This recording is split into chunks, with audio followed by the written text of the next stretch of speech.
an extensive campaign to discredit fired FBI Director Jim Comey as he embarks on his media tour for his tell-all book. CNN's Jeff Zeleny is live in Washington with details on the RNC's battle plan. At least there's one plan we know about. What do we know? Indeed. Good morning, Chris. We are learning this morning that President Trump's allies are preparing an extensive campaign to fight back against James Comey's publicity tour, as you said, trying to do this to undermine the credibility of the former FBI director. Now, the White House and the president, I am told, signed off on this plan and reviewed it last evening. They're attacking the character and credibility of James Comey, the nation's former top law enforcement official. They are trying to brand him a liar and a leaker. But perhaps the most important thing of all here, the criticism they're using is from Democrats. They're trying to remind all Americans what Democrats said about James Comey only a year or so ago. Here's a clip of what they're planning.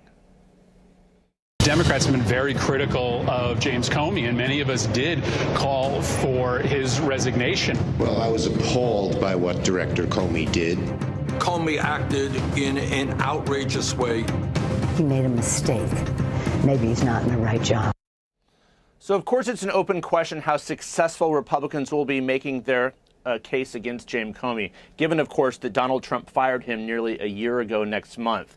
But the White House is certainly bracing for all of this. The media blitz, of course, is starting Sunday evening, continuing here next week on CNN.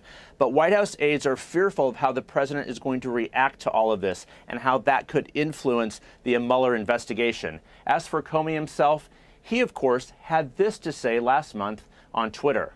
He said, "Mr. President, the American people will hear my story very soon, and they can judge for themselves who is honorable and who is not." Of course, that first interview with George Stephanopoulos Sunday evening on ABC, where he apparently called the president a mob boss. Chris? All of this will be very